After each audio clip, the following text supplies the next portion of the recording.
Praise the lord. దేవుని శ్రేష్టమైన నామంలో మీ అందరికీ శుభాలు తెలియజేస్తా ఉన్నారు. అందరు బాగున్నారా? ప్రియ సహోదరి సహోదరుడా, మనలో చాలా మందికి ఉపచారం చేసే గుణం ఉంటుంది, హెల్ప్ చేసే హార్ట్ ఉంటుంది. వాళ్ళందరినీ ఈ ఉదయకాల సమయంలో నేను అప్రిషియేట్ చేస్తూ ఉన్నాను.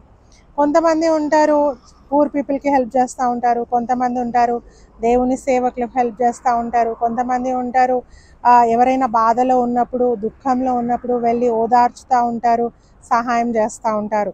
సో అట్టి వారు ఉండడము చాలా బ్లెస్సింగ్ అండి.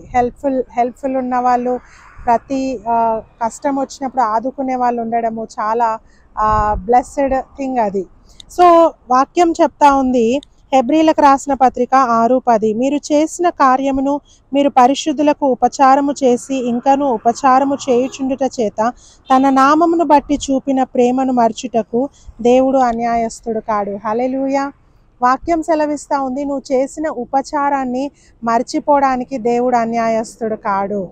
కొన్నిసార్లు మనుషులు మర్చిపోతారేమో, మన నుండి సహాయం పొందుకొని మనం ఎవరో తెలియనట్టు బిహేవ్ చేస్తారేమో కదా. కొన్నిసార్లు మన నుండి హెల్ప్ పొందుకొని కూడా కొంతమంది డిఫరెంట్గా బిహేవ్ చేస్తూ ఉంటారండి, మర్చిపోతారు.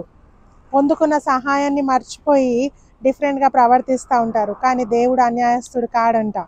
దేవుడు మనకు న్యాయం చేసేవాడు. నువ్వు చేసిన ప్రతి ఉపచారమును ఆయన లెక్కిస్తాడు, ప్రతి హెల్ప్ని లెక్కిస్తాడు.